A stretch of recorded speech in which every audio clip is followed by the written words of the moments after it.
en fait cette double vie entre chef cuisinier et humoriste entre guillemets le soir ou au début de soirée et tout. Comment tu gérais ça? Du tout. J'ai rien du tout. Déjà, j'avais arrêté un peu les postes à responsabilité parce que j'avais pris un poste à responsabilité. Et en fait, moi, ma seule responsabilité, c'était de faire du stand-up. Et on me dit, faut que tu prennes ça au sérieux et tout, franchement, la cuisine et tout. Et moi, j'étais parti déjà. J'étais déjà dans le truc et du coup, il y a un moment, j'ai fait que des extras, tout ça. Mais t'as quand même accepté le poste à responsabilité, donc est-ce que t'étais encore dans cette... Et puis, je l'ai fait, et puis, en fait, tu vois que les gens, quand t'es pas à 100% pour leur resto, leur truc... En plus, c'est même pas mon restaurant, en fait. C'est très intéressant ce que tu parles, là. Ouais. Genre, je m'en fous.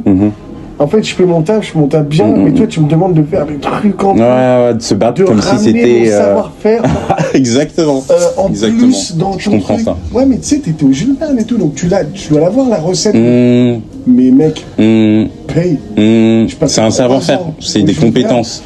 Donc oui, gérer mon double métier, ouais, je faisais du stand-up le soir, j'étais trop content de faire du stand-up le soir, à un tel point j'étais passionné de ça, je suis toujours passionné de ça, hein. Genre là, tu vois, ce soir j'ai des dates, je suis trop content. Non, ça et la cuisine, j'étais trop content d'être en cuisine, hein. C'était pareil. Mais il y a un moment, quand j'ai quitté un peu ce truc gastro, tout ça, il y a un moment où j'avais besoin de créativité. Et dès que j'étais avec un chef, qui me disait non mais ici c'est moi qui fais tout. J'étais en mode putain. Ouais, non, flemme de cette emprise, de ce cadre. En fait c'est quoi? Vas-y, prends quelqu'un d'autre. Prends un, je sais pas, prends des robots en fait. Prends des robots cuisine si tu veux pas bosser avec de l'humain et tout.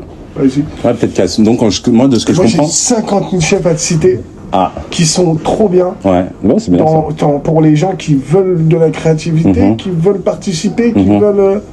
Adrien Ferrand de Hills, déjà. Galien Emery des Brigades du Tir. Ou si t'arrives et tu lui dis moi ma mère elle est polynésienne et tout machin, tout de suite il va dire attends, elle vient de Polynésie française ta daronne. Il y a des recettes là maintenant.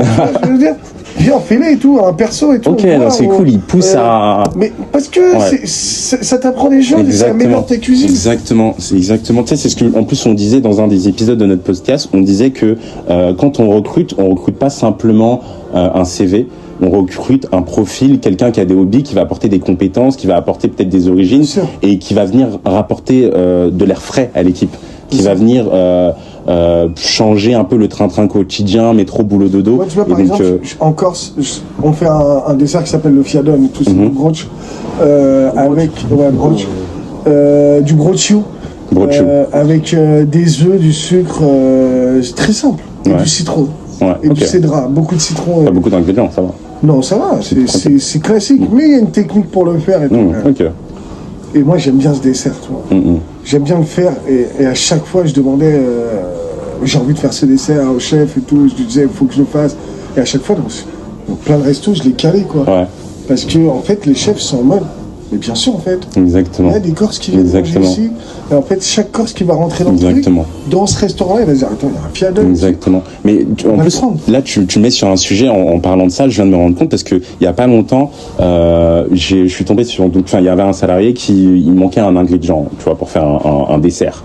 Et je me suis dit, en fait, ce salarié, il voulait pas servir le client parce qu'il manquait cet ingrédient, chose que je peux comprendre. Mais en fait, à un moment donné, t'es chef en cuisine, t'as de l'imagination, tu cuisines chez toi, tu peux essayer de revisiter un peu la chose pour servir le client. Quand il y a un plat et qu'il manque un ingrédient qui est un peu fatidique pour le plat et tout... C'était de la mangue en l'occurrence. Ouais, là c'est mort, je l'envoie pas le truc. Parce qu'en fait, si tu veux, le client des fois il peut être très compréhensif, mais des fois le client il peut être très con et dire mais envoyez-moi quand même les choses.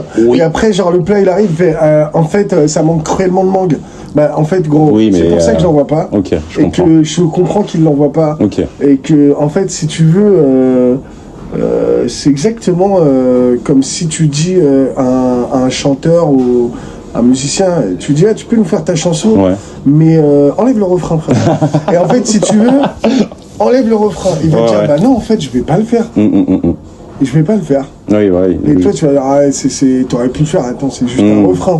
Tu dénatures la chanson. Les cuisiniers, ils sont matrixés par ça. Je comprends mieux. De se dire, c'est comme c'est un mec, un sommelier qui a un plan aussi un chemin pour toi, pour ta bouche, pour les plats que tu prends. Et là, on change tout. Là, tu te dis, faut changer. Lui, j'avais pas vu les choses de cette manière. Mais dire change. Parce que, vas-y, de toute façon, il va payer le mec. Hein, exactement. J'avais pas vu du tout les choses de cette manière, mais c'est vrai que maintenant, je comprends mieux avec le recul. Composition. Moi, j'étais plus dans, on va satisfaire le client et en même temps, on va faire rentrer de l'argent. Un plat très simple. Un poulet rôti, avec des petites frites alimentaires. C'est assez simple, ouais. Et le jus du poulet rôti. Exactement, un petit jus fait avec du fond blanc de volaille. Si, un mec qui dit, ouais, je veux le truc sans sauce. Et que tu lui amènes sans sauce. Ouais. Et après, ce mec-là, à la fin, il dit, par contre, le blanc de volaille, t'es un petit peu sec.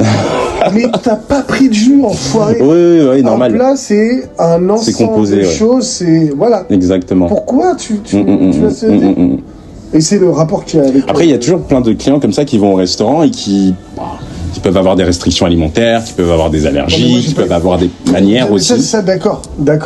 Mais en fait... comme dit Caris, je suis dans la cuisine, tu bouffes tout. Oui, j'ai la rêve. Je te jure que ce truc-là, il est tellement vrai. C'est vrai. Mais dans les gros chefs. Exactement. Ouais. Pourquoi ils sont des grands chefs Parce que je suis dans la cuisine, tu bouffes ce que je te prépare. Et en fait, si tu veux pas ça, mais tu vas ailleurs. Ouais, tu vas ailleurs où tu recomposes chez toi ton plat tout seul. Mais va ailleurs. Tu casses pas les couilles dans un restaurant. Ouais. Va chez Subway, va chez... En fait, arrête de changer tous les trucs. Ouais, t'es dans un truc, je prends un croque-monsieur, mais je veux pas la salade et tout. Ça, y a pas de problème. Oui, c'est léger encore ça. Fais-le, ça va, tu vois, c'est bon, sans c'est la salade en plus. Ça va pas changer grand-chose. Mais quand t'arrives dans des restaurants où c'est de la composition, des trucs, bah en fait, non. Si t'as des allergies, c'est normal. C'est normal, c'est compréhensible. C'est normal, c'est compréhensible. Mais quand ça se voit juste que t'es un gros connard, en fait, j'aime pas. Mais pourquoi tu prends pas autre chose? Ah non, je veux que ce soit comme ça. Je suis là, je suis J'aime bien le poulet. J'aime bien le poulet, en fait. Mais est-ce que si t'aimes pas le truc qui est avec le poulet, en fait, le poulet, madame, monsieur, c'est ça. En fait, c'est servi comme ça parce qu'en fait, il va être bon comme ça. C'est ça. Oui, mais ça. Alors, en fait, moi, si vous voulez, fais ton restaurant, en fait. C'est ça. Non, il y a des clients comme ça. Moi, je trouve que c'est une composition et ça doit être respecté dans chaque style de restaurant. J'ai le pâté en croûte, mais je voudrais pas les oignons pickles qui sont sur le pâté en croûte. Bah ouais, mais en fait, le pâté en croûte, il va avec les oignons pickles et ça rapporte quelque chose. Parce qu'il y a des cuisiniers, c'est vrai qu'ils mettent des trucs qui n'ont aucun intérêt sur leurs assiettes. D'ailleurs, c'est plutôt... Qui n'apportent pas quelque chose au plat, tu vois. C'est vrai. Moi, quand il y a un mec, je lui demande un moelleux au chocolat avec une boule de glace vanille et qui me fout son coulis de fruits rouges de merde directement, je suis en mode, mais pourquoi t'as mis ce... tu sais, vanille, ça suffisait. Tu vois.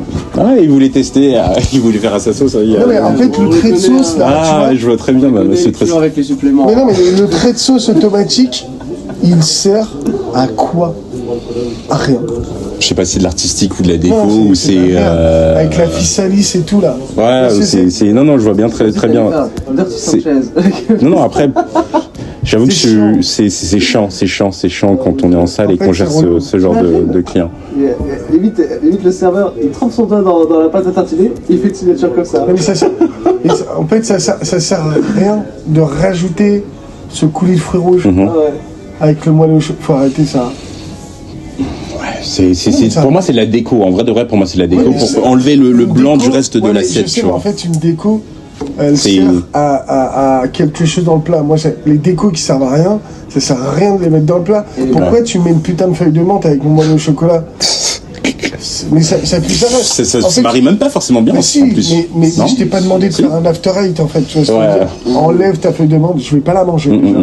Je vais pas la manger. Donc ça veut dire que toi, déjà dans tes costes, il y a une botte de menthe qui partent. Ouais, exactement. Pour un truc que les gens ne mangent pas. Exactement. T'imagines si on change la recette de l'huile flottante, la crème anglaise au matcha.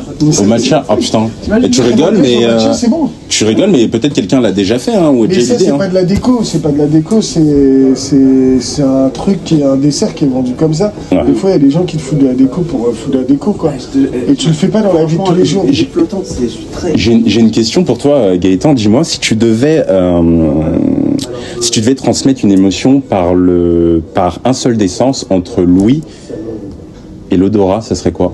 J'ai pas compris la question. Alors ma question, elle est simple, tu vas voir. Si tu devais transmettre si tu devais transmettre une émotion, d'accord, par un seul des sens, ok, entre l'odorat et l'ouïe,